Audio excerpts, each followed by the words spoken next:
Several years ago, creek boats started to take a new direction, and this was heavily influenced by half slices. Now, what half slices were doing is they were taking the idea of a really playful river runner, the full slice, where you throw the boat around everywhere you go, and put a whole bunch of volume in the nose of the boat to make them easier to run general rapids, class 2, class 3, class 4, and in the hands of the right people, class 5. So they put all this volume in the front, not creek boat volume, but quite a lot of volume in the front of the boat, and they left the tails really squirty. But they followed very closely the general concepts of a creek boat, which at the time were 9 feet.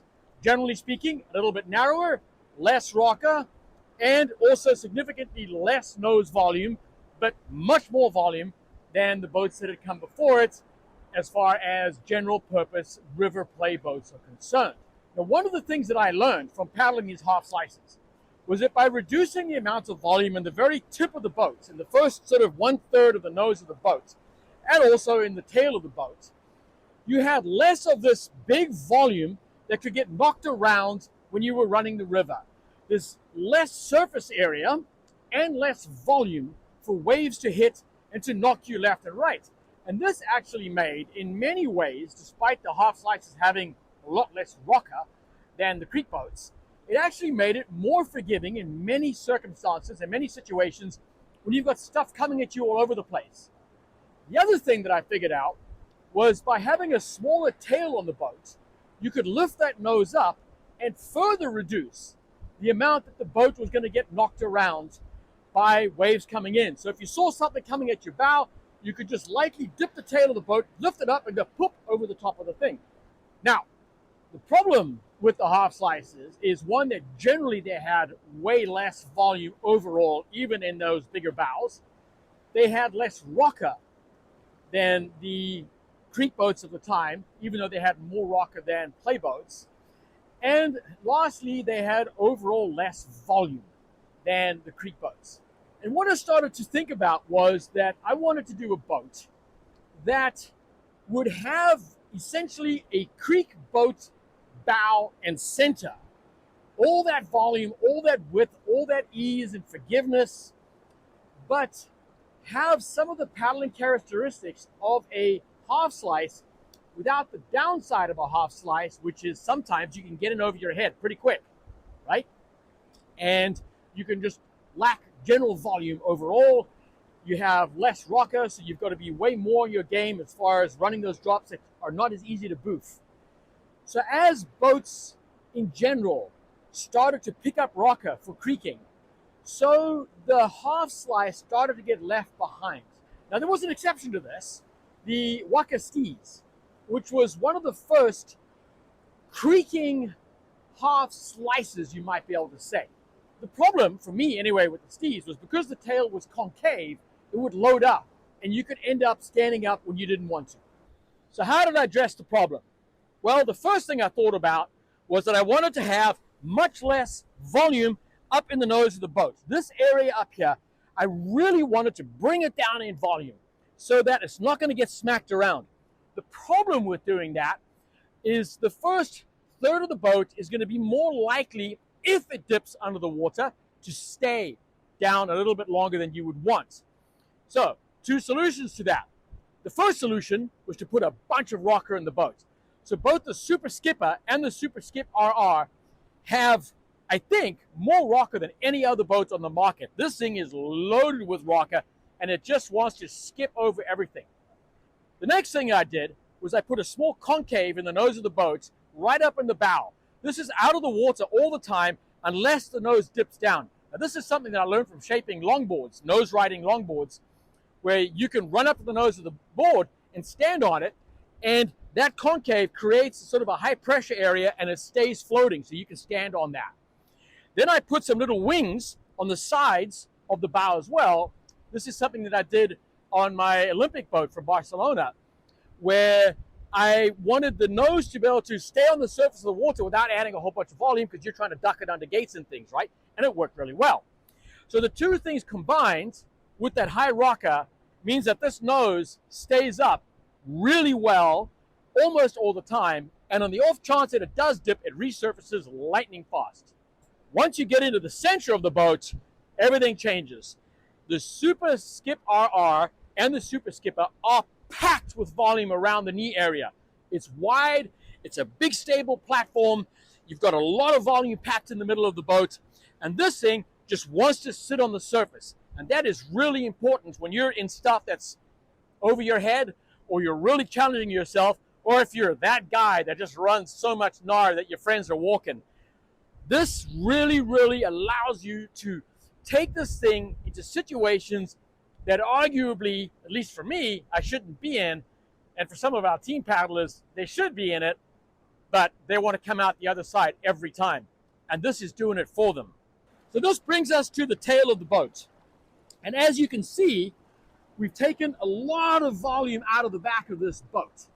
But what I didn't do was make it half slice small. It's not a squirt boat. You're not going to be going down the river squirting all the eddy lines. The idea of this is that when I'm in the middle of really chunky, difficult, dangerous stuff, I can drop the tail of the boat. I can shorten the water line by having dropped the tail just a little bit under the water. I can whip it around because now my boat is about half the length that it was before doing that. But this convex tail with the volume right behind the cockpit over here means that it doesn't load up. You don't get this bird bath of water piling up on there where it wants to just load up and stand up and stay up. This will dip, it'll make the pivot, and immediately it resurfaces and it ejects you in the direction you want to go. But there's another secret to that too, and that is the rocker brake on this boat. It has a progressive rocker from the nose of the boat all the way to the seat. Then it makes a really sharp turn, and it's almost a straight line to the back of the boat. And this allows you to drop from the central plane of the boat onto the back of the boat, and you haven't even dipped the tail yet. So sometimes you can actually make that shorter waterline turning movements without even dipping the tail of the boat, which is why the SuperSkipper will do it, even though the SuperSkipper has a bunch of volume back here. So what about that lower volume tail with the edge? Is it going to be catchy? Well, it's going to be more catchy than a full-size boat like the SuperSkipper, yes. So you're going to have to learn to deal with that. That is for sure. But if you've spent the last 2 years paddling half slices, which are significantly smaller than this already, you already have those skills. You already know how to do that. And the transition into this boat is going to be very smooth and easy because it's something that you already know. Now, because I don't paddle as much as I used to paddle on harder stuff, it was important for me to get out of a boat like the Glide or the Particle Accelerator that I paddle all the time, that are very high performance, very small tails, and I paddle in a certain way. I'm always whipping the boat around on the tail of the boat. And what I noticed when I was getting into a full-size creek boat, because I'm not in those boats as often as I used to when I was at the peak of my career, it kind of took me a day to adapt to that bigger stern and having to adapt my paddling style and my paddling technique. The problem with that was that I will do a day of hard creek boating, and then I won't do it again for 3 or 4 weeks as I'm out play boating with my Particle Accelerator and my Glide, or even now my Trickster. So what I needed was a boat that would allow me to adapt from my playful boats to my super safe, super easy, forgiving creek boats instantly, as soon as I put on the river in the first rapid. And that was a big focus of the SuperSkip RR for me. Now, one of the ironies of the SuperSkipper and the SuperSkip RR is that I actually started working on these boats almost 5 years ago. And I just thought it was too early. It was too early to bring them to market, that people hadn't been in half slices long enough. They hadn't been paddling that way long enough. And with the exception of the Stees that kind of came out around the same time that I was working on this, and credit to them for having brought it to market, I just felt like I would come to market with a boat that people would just scratch their heads and wonder why. And so I shelved it. And instead what I did was the Hammer. Now the Hammer took a few of these ideas, mainly having volume right behind the cockpit and then going down to a really small tail in the last third of the back of the boat. Not pivotable, and it didn't have the rocker brake that this had, but it allowed you to start tapping into those kind of moves, being able to drop the tail to make the turn to shorten the waterline length of the boat. And I felt like bringing that out, letting people get used to that concept, used to that idea, and watching what the market was starting to do would be the right call for my company.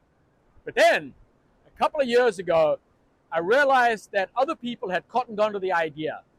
And there was a slew of boats that were about to come out that were 9-foot versions of what the 8-foot Hammer was, with these rockered bows, volume right behind the cockpits, decent amount of volume right behind the cockpit, and then going down to a tiny tail in the last third or last half of the boat. But you had these boats that, again, were not squirting. You're not doing these tail stands and tailies and things like that with the boats. You're dropping the tail to turn the boat. And when I saw that other people were starting to work on these concepts, and you started seeing photos coming out online of the prototypes and things like that, I jumped on it and I said, right, that's it. Now it's time to release the SuperSkip RR. And I decided at the same time to release the SuperSkipper side by side. And the reason for that was so that we would have something a little bit more traditional, but with all the rocker concepts of the SuperSkip RR, and also for people doing overnights and expeditions who simply need the space in the back of the boat. But the RR was the main focus for me. And it is and remains the most radical of the new full-on creek boats. It has the most radical tail for a full-length 9-foot boat. And even though there are a few others that have come out, a notable example would be, for example, the Clutch that has that squirty tail. The Clutch still has a lot of volume packed into the first third of the boat. And it's their way of doing things, and that's fine. But I really wanted to stop the boat getting knocked around. And that reduction of volume in the nose of the boat, I feel, really accomplishes that. And I overcame any doubt about the boat being resurfacing with the features that I put onto the hull of the boat. So who is the SuperSkip RR for? Do you have to be an expert paddler or a pro paddler to be able to make this boat work? And the answer to that is absolutely not. It really does allow paddlers of an intermediate skill level, and even lower than intermediate skill level, to progress and tap into their progression and their flow at their speed and their rate. This is not a boat that's designed for expert paddlers to go out and only do the most difficult and challenging things. If you're a class 2 paddler and you want to challenge yourself on some class 3, and you're looking for a boat that has a familiar feel to the half slice that you might be paddling, but want to have something that's going to guide you through your progression into your challenges, then the SuperSkip RR is the boat for you.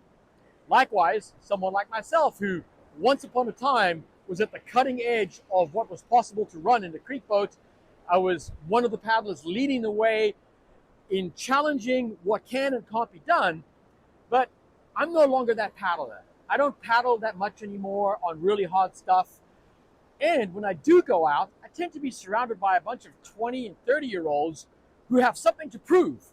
And they're dragging me down stuff that you could argue I've got no business being on anymore. And I wanted something that was going to look after me. And at the end of the day, I was going to come home to my family and to my friends having had a great day with no scares. At the same time, those guys that I'm telling you about, they're paddling this boat too, because they've realized that it allows them to take it up a whole notch in the control that they have running really challenging, really difficult whitewater. Now, you might be wondering about the seat in this boat. This is the power seat. And we don't offer this standard in the boat, but it's the seat that I like to use. Usually we have the foam mega comfy seat in this boat, and the reason for that is it's padded, so it's cushiony. A lot of creek boating is done in colder water, so it's warm, and it's infinitely adjustable very easily. The power seat does require tools to adjust it. It does take longer, but I like the feel of being surrounded by my seat in the boat, so it's something that we do offer aftermarket that a lot of the pro paddlers that we have install in their boats. But it's not for everybody. You have to get used to it. Your control goes up because every little thing that you do, every twitch that you make is transmitted directly into the boat, and it responds to that immediately. but that includes the bad information that you give. If you give the boat a bad command, it automatically and immediately receives that command. So you have to be more precise in your paddling when you're using the power seat.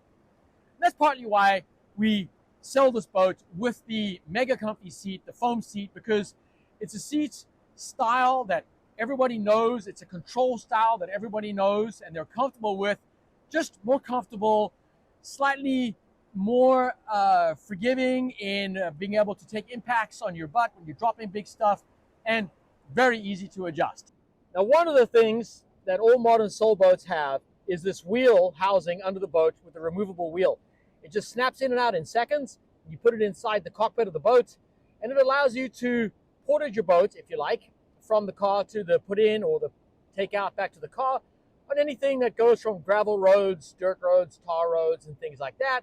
It's not going to go everywhere, and that's not its goal, but it is amazingly efficient for just dealing with these plastic boats and moving them around when the situations allow for it.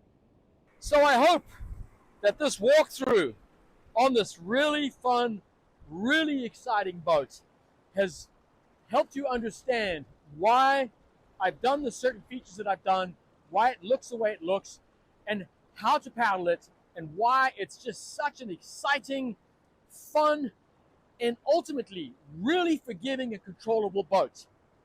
It's got to be one of the easiest hardcore creek boats I've ever paddled, and I think you'd be surprised if you got in it, you'd feel the same way about it.